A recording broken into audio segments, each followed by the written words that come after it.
The locust will fill your houses, the houses of your subjects.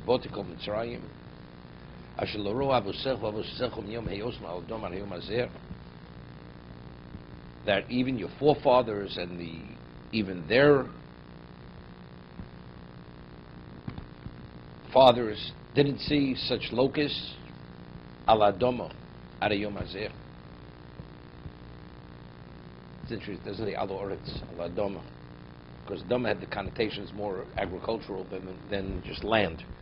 Adoma, earth. Vayifim v'yetzim paro. It says after he said what he had to say, turned around, walked out. So over here, the Orach Chaim HaKodesh explains, even though Moshe Rabbeinu was told to treat and deal with Paro respectfully, here he reached a point he was disgusted with him. He acted differently.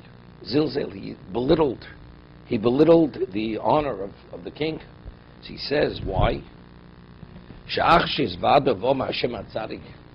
he had such a glimpse of truth, and you spoke, and he said, Hashem HaTzadik, now what he's regressing, he's going back to his original position. Here you've made such headway, and all of a sudden now you're being obstinate again. He says,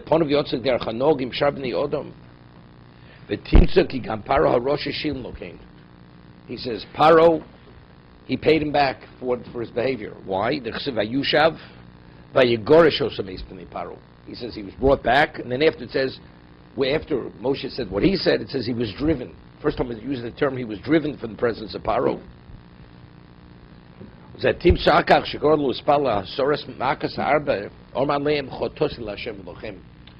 when finally the locust did come, and he asked, pray, we send to you, to Hashem and to you. What is to you? He never said earlier, we've sinned to you, we've sinned against God. He's asking forgiveness because it says he had driven away, that was taking revenge for Moshe's disrespect. Okay?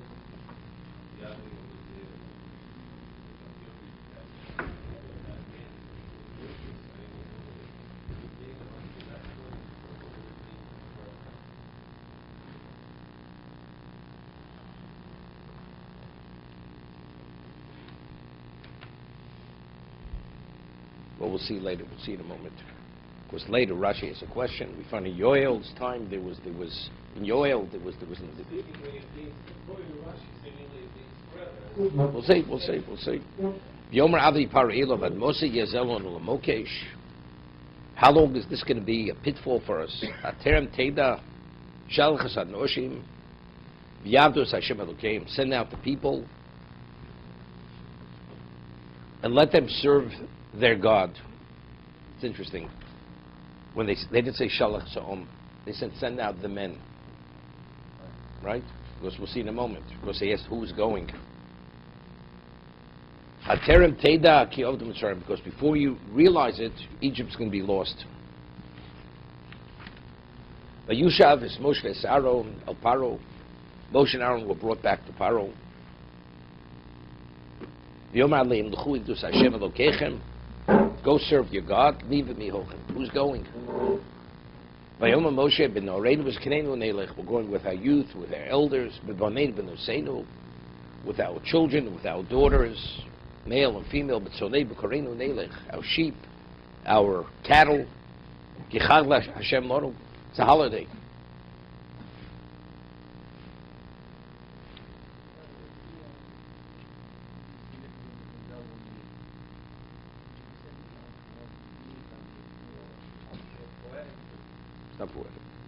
Because Paro understood. When Moshe responded, he understood. Paro understood more than his subjects understood. Because even the subject, they only asked Anoshim. Me, he's asking, who is going? I mean, who is going? Because he understood it's multiple classes are going. It's not just one. Therefore, Paro originally said he's only responding to show them that they want more than you're asking. You're asking for the men to go. But they're asking it's for a lot more than that. Paro, see, They had less to lose than he did. He's the king, right? That's the reason why he was more obstinate. He was holding back much more than they were holding back. It's like the employee says, I think, say to the employer, he built the company with the sweat and blood in them, I think you should declare bankruptcy, and we'll go on unemployment, I declare bankruptcy, I have no business, you people, you're my employees, you're my subjects, I'm the king. If I let them go, what gives the power to the king? The people who he controls, he rules over. Hashem should be with you, like I will send you out.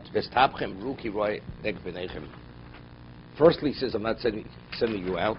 He says, Kasher shalach eschem, Abki shalach gam esatzon v'sabo kasher amartem, ruki rob neged pneichem, kitargumo.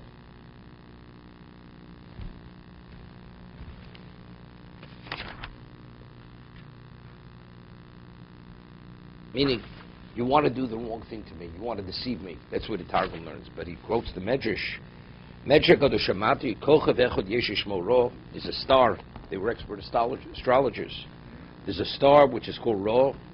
Omlem Parwadi B'Tagnidu Shli. I see my astrology. Osa Kochav Ole Kraschem Bamidbar. The star rises up against you in the desert. Vusimin Dab Harigo. It's an indication of blood and death and killing. When they sinned with the eagle in the desert, the Kodesh Baruch Hu wanted to kill them. Moshe,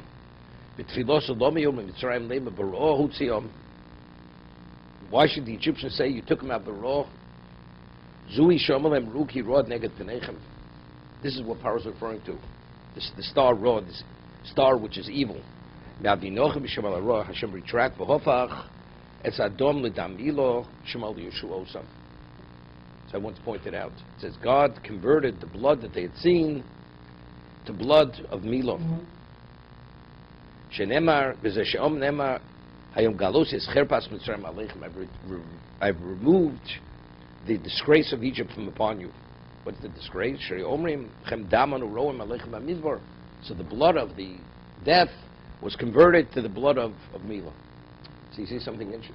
What? Okay. But that's not the point. We're talking about God is talking. God could be Mishadid the Malazolos, what God is bound to the zodiac. We say, Ein Mazal Yisrael, right? The Jews are not bound by the zodiac.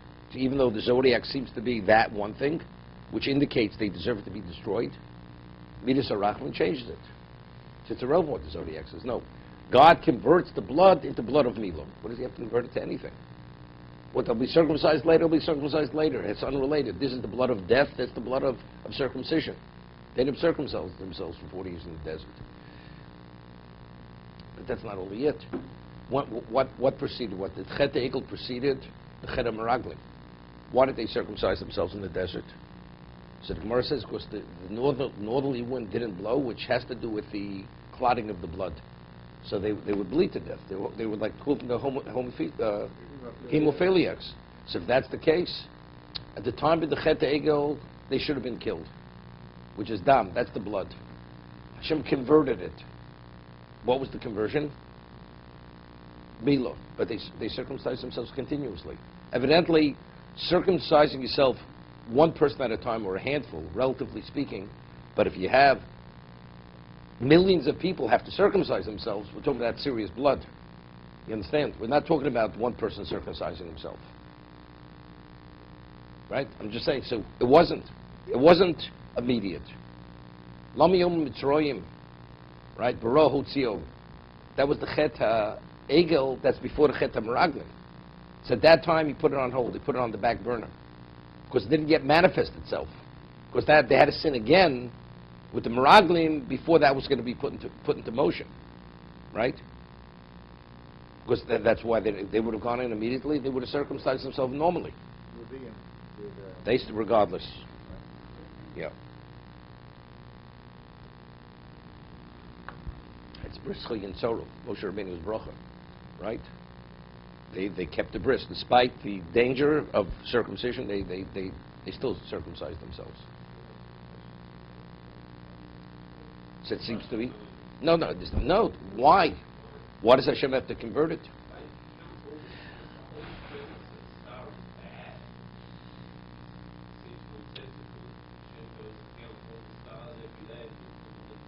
No. That's not the question. He counts the stars. No. God is bound to nothing. No, which means like this. There's a Shalach Kodesh that explains, he shows that, we say, Olam Chesed Yibane. Why did God create the world? Chesed. God didn't have to create a world. It's His Chesed to humanity, to give them an opportunity that if they succeed, they have the ultimate.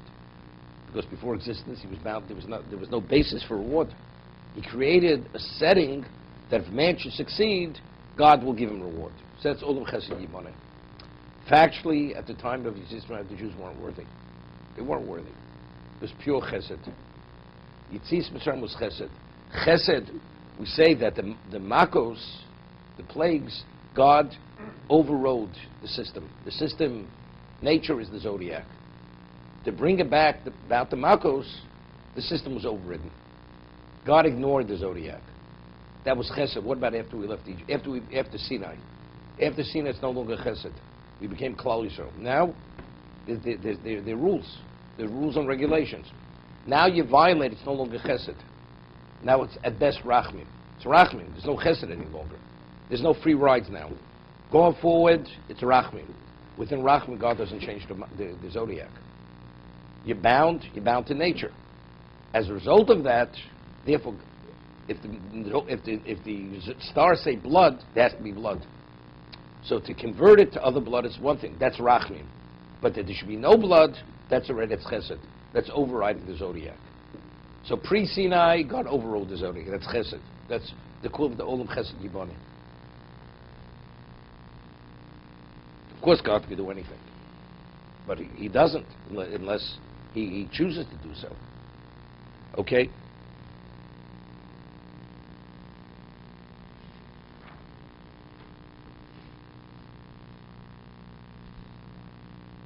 Howard, you have something to say?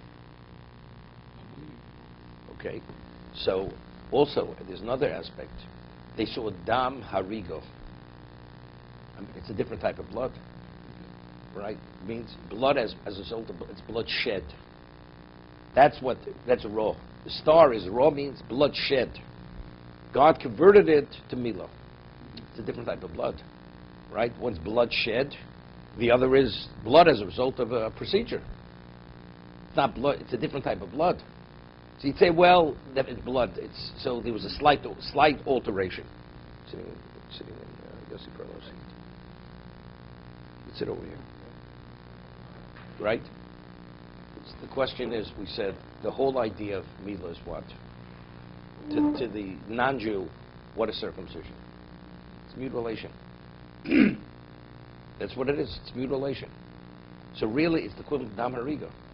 That the Jew circumcise himself, and he's willing to subordinate and submit, regardless whether it makes sense or not. If Hashem says circumcise, you circumcise. But in reality, it's the equivalent of that. In terms of a rational person, would he circumcise himself? You're born with a foreskin, right? That's what Tonas Trump said to Rabbi Akiva. A person is born with a foreskin. Evidently, God wants him to be that way. So what are you altering? What are you altering the person? If that's the case, it's mutilation. So in Paro's eyes, it is Dam Hariga. Reality, it's not Dam Hariga. But in terms of the non-Jew's perception of what it is, it's what? It's bloodshed. Person goes and severs arms and fingers and limbs. What is that? It's bloodshed. Even though you take the person's life, but it's the equivalent of that. To be continued. So the word is Hariga, is it the same? La rogue. To kill. So Hariga, Dam Hariga, blood of bloodshed. What did Rabbi Akiva answer? It's the whole thing. You take Laura Chaim brings the Medrash in Tazria. It's a Medrash, not a Gemara. Bread. What's a more perfect, the kernel or the finished loaf, baked loaf of bread? No, because God didn't create a perfect world. It's our obligation to perfect the world. That was the answer. It's a lengthy discussion, the Orach Chaim HaKadosh.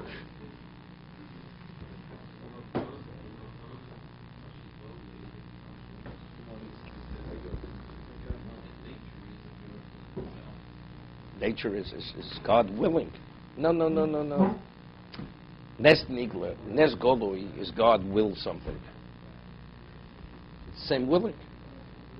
Except one is obvious to you, the other is just because of it's repetitive, you don't see it, but it's the same thing. Nature is not an automatic pilot. Right? That Steve is here this morning.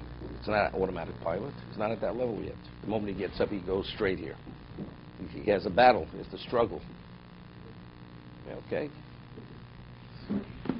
Okay.